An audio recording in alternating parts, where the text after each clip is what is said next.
Hey, everybody who's anybody, good morning. Welcome to the chilly morning out in the desert this February 24th special day. Someone in my family's turning 21 today. Super stoked about that. Happy B day to that person. Um, yeah, 21, man. What a big day to turn. Anyway, I got to kind of run today. Today's one of those busy morning days, and I wanted to get in the Devo early and just keep reading through this passage in Exodus chapter 21. And my name's Bo Willette, if you don't know, and I do these morning Devos Monday through Friday. And usually at 9 o'clock, but today it's running a little bit early. So, and I'm glad it's snowy out in Washington. Boy, I can't wait to hit the slopes. We got a bunch of snow out here in AZ and super stoked about that. So, yeah, I don't know if anybody's going to go play in the snow today, but super great day to go do it. It's sunny now, and the sun has popped out, and it is nice and clear. Chilly, but clear. So beautiful day on the slopes, I bet. So hopefully I can get out there soon. But now, as we read these laws of God, just keep in mind something, the Ten Commandments. Remember the Ten Commandments had things that were to honor God, the first four. And then the other ones are, let me say the first four were really about a person's relationship with God. And then the other six, the last six, were really about our relationships to one another, right? And how we treat one another. Honor people, don't lie, don't covet, right? Don't commit adultery, don't murder, honor your mother and father. So you get the gist of all that. And well, these laws that are being broken down now that we read that seem so mundane, they all, in a sense, encompass this idea of the Ten Commandments and how it was to look in Israel. And it just reminds me this morning that, God has a plan for us too, like a detail of how we are to live our lives as well. And we might not look to these laws that are kind of very much geared towards the Israelites in the Middle East, so many thousands of years ago. But we certainly have a revelation of God that we look at, and it's not really a list of things on a piece of paper or on tablets. But who do we look at? We don't look so much at those tablets or something that's in a three-ring binder to give us kind of an understanding of things. We look to a person. We look to Jesus. He is the law, the Ten Commandments encompassed in a person. No coveting, no lusting, no greed, loving God perfectly. And so when you read these mundane laws, we should always look to their meaning, their utter fulfillment in the law that was made flesh. And that law that was made flesh is Jesus. Everything that was in the three-ring binder, all the laws, right? All the principles that are in the laws are all wrapped in Jesus. He is the fulfillment of the commandments. He embodied the holiness of the commandments. God is holy, and we're going to see his people must walk in holiness and in a right way before him. And so some laws might seem odd to us or might seem weird to us or seem a little different to us, all the mundane laws. But behind all the laws, if we were to dissect them all, we would see that there is something in there that is a reflection of God's character, holiness, and the commandments. So I hope that makes some sense to you, because sometimes you can get lost in the shuffle. But I always liked this part, man. When I was young and reading this and as a teenager, I thought it was awesome, man. There was such detail. God, why does he give us such detail? Because maybe God wants us to understand him better. So it says, now suppose two men are fighting, and in the process, they accidentally strike a pregnant woman. Now I'm starting in verse 22 of chapter 21. And it says, and they accidentally strike a pregnant woman. Man, so she gives birth prematurely. If no further injury results, the man who struck the woman must pay the amount of compensation the woman's husband demands, and the judges approve. So you can see that a lot of this is like for court of law stuff. It seems like for judging, ruling over Israel, to be able to decide matters. Those kind of things. We all have that in every society, by the way. We all have judges and people who rule over us. Now, the New Testament tells us that we need to be praying for people like that. We need to be praying for those who rule over us, right? And make these kind of judgments. Who's right here? Who's right there? Who do we trust here? This happened over here. My ox killed you on accident. What do I do? That kind of thing. That's how it was back then. Now, it might not be an ox today, but it certainly might be someone else, right? It might be something else, like a car, and we need courts, right, to be good, man, to actually lay down some good righteousness in their judgments. And so, that's what these things are. They're these judges, so the judges know what to do before God. But if there is further injury, the punishment must match the injury: a life for life, an eye for an eye, a tooth for a tooth, a hand for a hand, a foot for a foot, a burn for a burn, a wound for a wound, and a bruise for a bruise. Have you guys ever heard that verse? Eye for an eye, tooth for a tooth, hand for a hand. Well, this is where it comes from, right? It's the idea of judging righteously. This is how we are to do it. This is how the court is to do it of the day, right? Of their day. Now, this is total. You think about this and you go, hey, an eye for an eye, a hand for a hand, that kind of idea. That's even. That seems pretty even. Now, this goes against everything of human nature, by the way, because when I was growing up, we played a game, a bunch of us guys. We would hit each other in the arm. And I don't know if you ever did that before, where someone would hit you in the arm and then you would hit them back.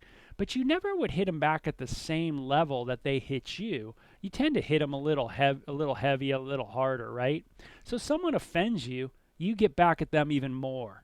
Have you ever had that kind of revenge in your heart? That kind of vengeance? Man, that kind of like spite, that kind of hate, where someone got at you and you just wanted to rip into them big time, get them super good. This law was there to try to restrain our evil tendencies. Now, this is an important point, and I'll just share this with you. This is why a lot of the law is written. It's there to restrain people from going too far, from taking justice into their own hands. Because if it doesn't say eye for an eye, tooth for a tooth, hand for a hand, what you do is someone takes your hand, you'll take their hand and you'll take their arm. And then they'll take your ankle and you'll take their ankle and then their whole leg. That's how it goes. That's how the human heart is, right? God help us with our human heart today. We need something to restrain us, restrain human beings. If we don't have something to restrain us, then we will just become crazy, sociopathic, narcissistic, controlling people. And that's what we will do. We will just constantly be about self and self-preservation at all cost.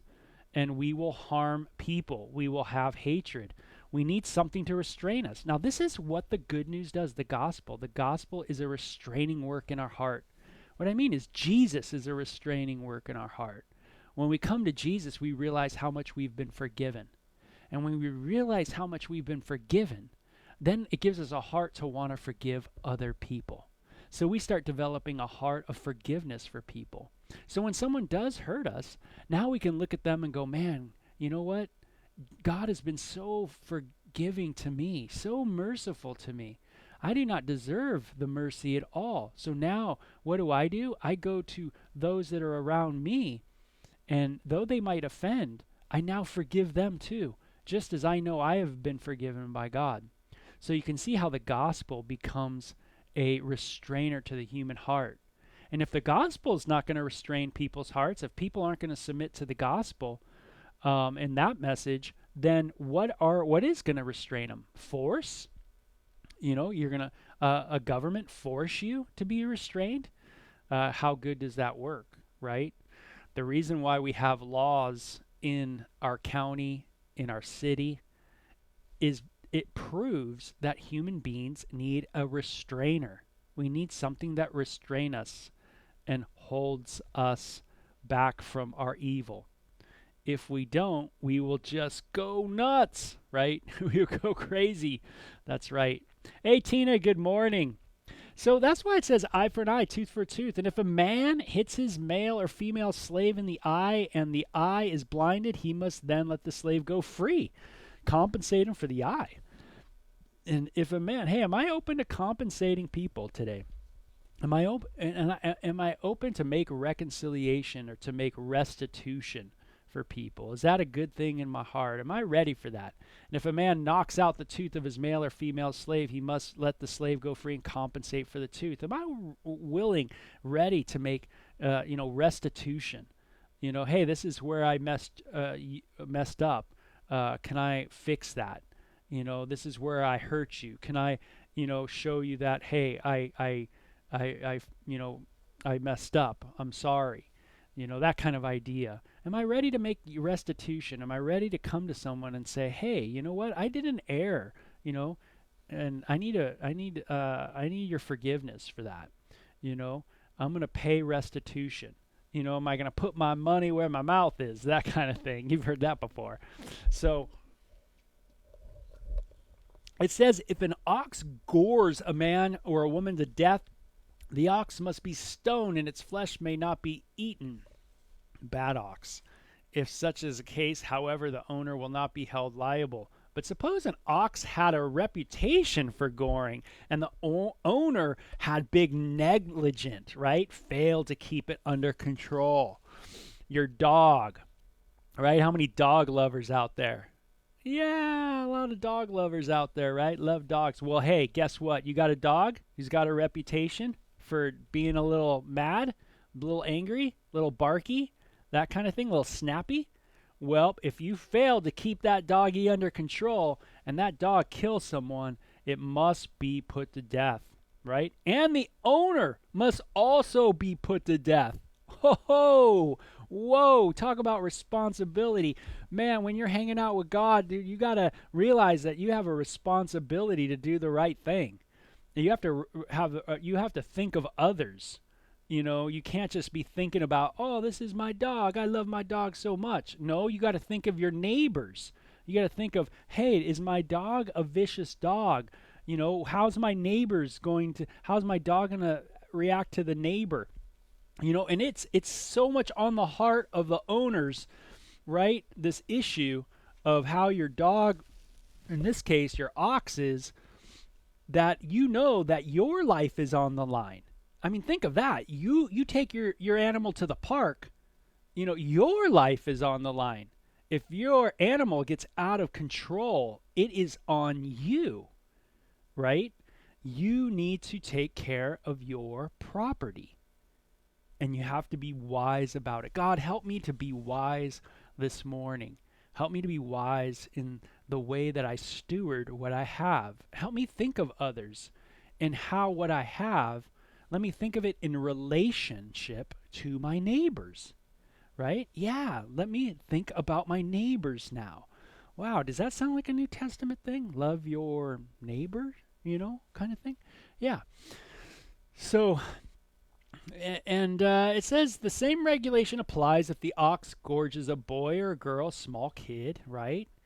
Those kind of things. In verse 33, suppose someone digs or uncovers a pit and fails to cover it, and then an ox or donkey fall into it. The owner must pay full compensation to the owner of the animal, but then he gets to keep the dead animal. There you go, right? So the owner of the pit who didn't cover it has to pay compensation to the owner of the animal, right? So he has to basically, buy him a new car, because he messed up the old one, because of what? His negligence. So again, you see the idea here, right? Biblically speaking. Hey, help me not to be, negligent. Help me to be a person who is very much, when I wake up, I think of others. I'm thinking of others. How can I bless my wife? What am I doing today in relationship to my neighbors? How can I be of service to them? How can I look at what I own and make sure that I am using those things that I own properly and not out of control? Like, for instance, if I'm skiing, right, and I'm using my skis as a weapon, meaning I literally am going so bananas on the hill that I literally hit someone, right, and hurt them severely. Man, that is on me. That is on me, right? I did something wrong. I needed to be in control of my skis, right? That's right. So that's how that thing kind of rolls, okay? So when we go into chapter 22, so there's already so many good little things, right? Tidbits. And you can see how these laws, people might look at them and go, oh man, these are kind of mundane and they're kind of don't get them and they're kind of old and they're kind of this, but man, they got a lot of gems in them for sure. A lot of gems. So verse 22, let's get into that. If someone steals an ox or a sheep and then kills it or sells it, the thief must pay back 5 oxen for each ox stolen and 4 sheep for each sheep stolen. Now, when I just read that, I thought of Zacchaeus in the New Testament. What is it, Luke 19, Luke 17, somewhere in there, where Zacchaeus was a tax collector and stole from the people of Israel, him being an Israelite as well. But he works for the Romans, for the IRS, and he's been taking money, and what is he? He restores 5-fold, I think it is, Zacchaeus does in the New Testament. But here, if someone steals, man, they are to pay back 5 oxen for each ox stolen. You stole 2, you pay 10. You steal 3, you pay 15. Do you see how that's working? You restore 5-fold, right? 4 sheep for each sheep stolen. Okay, so you can see there's values being put on things too. There's values being put on males, females, animals, humans. There's values in the society that's being placed so the judges can make proper judgments. So that you see that kind of idea too. There's value. Now I want you to see something. Societies might have different values for people. Our society at times values certain people over others. That's just how humans are. It shouldn't be like that. We all know it's wrong, but we do it. And when we try to rectify it as humans and correct it and treat everybody equal, we never do. We always just pull the pendulum another way, and then we favor another group of people over other people. That's the defect in human beings. We can't seem to get it right. But humans do try to treat people with the right value, the equal value, but we don't do it very well. But now God says, hey, it doesn't matter if you're a male, if you're a female, if you're this or you're that or you're this or you're that, you're all saved the same way by the blood of Jesus Christ. You all are. And that's so cool. So awesome, right? Under Jesus Christ, we all are saved. We all are equal. And that is the fact, Jack, we get from the book of Galatians. All of us. But in society, the way we roll in society, we know that just ain't the case, right? There's different values that are placed on people. And we see that all the time. So if a thief is caught in the act of breaking into a house and is struck and killed in the process, the person who killed the thief is not guilty of murder. Man, if you kill a thief that's coming into your house, that ain't murder. You're protecting your family, right?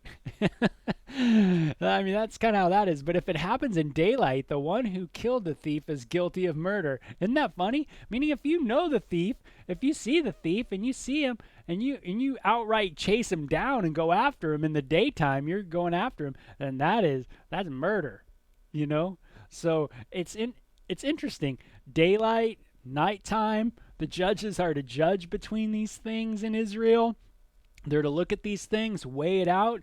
Hey, this was daytime. That guy saw the thief, and he saw the thief coming in, and and he yelled at the thief, and the thief went to run away, and man, that guy chased him down the road, and then took him down, and then ended up killing him.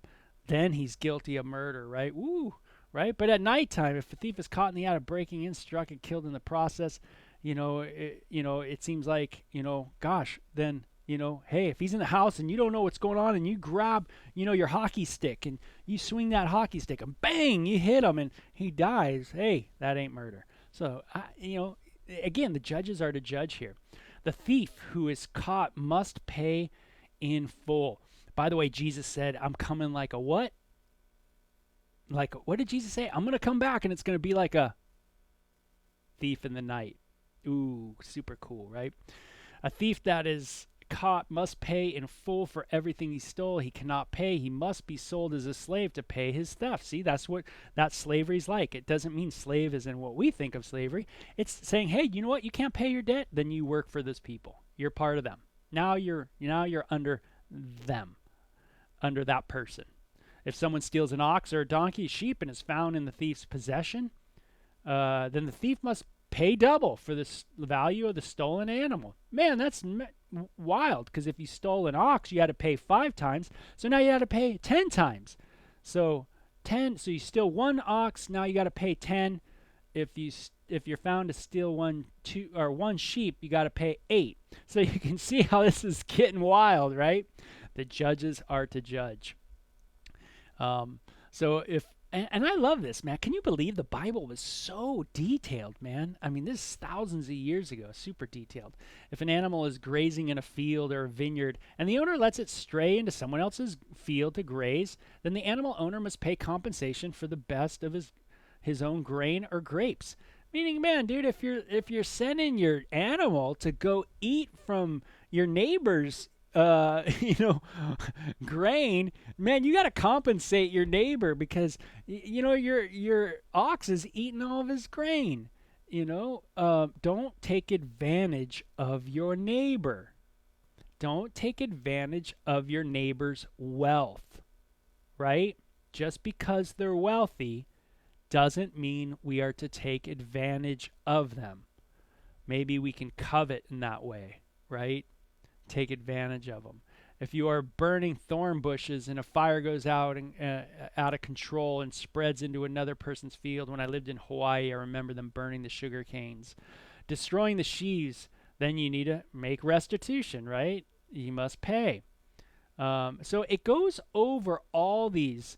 Verse 9, suppose there is a dispute between two people who both claim to own a particular ox, donkey, sheep, article of clothing, or any lost property. Both parties must come before God, and the person whom God declares guilty must pay double compensation to the other. Now remember, Moses was to be like God to the people, kind of to be that judge. And Peter was right when he said God is super detailed. That's right. More detailed than maybe we would like, right? But very detailed. And remember, the whole law is summed up by what? The whole law of all this is summed up by what? Love God and love your neighbor. That's right. But you can see how they are to bring people before the Lord. And there's a principle here too, and that is just bring people before God. Bring people before God. That's what we are to do. If a man, I'm going down to verse 16, if a man seduces a virgin who is not engaged to anyone and has sex with her, he must pay the customary bride price and marry her. You got to be committed, man. If you're going to go for that, you got to be committed. You can't just say yes and then not say yes. You got to be committed. But if her father refuses to let him marry her, the father might say, I don't want you marrying that guy. Then the man must still pay him the amount equal to the bride of a virgin. So, if you're going to play, you're going to pay. Man, that's the way it goes, in the culture. And, just think, if that was the law today, man, we would be like, whoa, I don't know if I'm going to do that. I might not go and be all seductive and put on my charm and everything like that, because there is a cost to that. There is a cost to doing that. Not just like, oh, I can do it and I'm good to go and I don't have any repercussions or anything like that, right? So many guys are like that, right?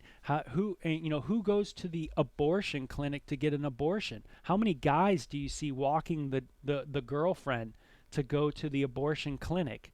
Not many, right? Not many dudes walking with them. Why? Because they're gone.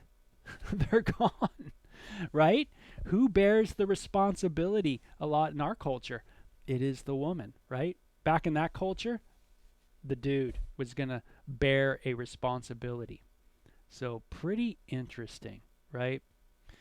Yeah, we have to look at ourselves. We have to look at what we're doing and not only be responsible for our ox, but we got to be responsible for our bodies, right? Our bodies and what these bodies are doing. God, help us today to control what we can control. Help us, Father, to not be reckless with the things that you've given us to steward over. Help us to bring them into submission before you. Help us to have peace and serenity today. And we thank you. Help us not walk in envy of our neighbors, but help us to walk in love to them. So you guys have a great day, okay? Take care. Bye-bye.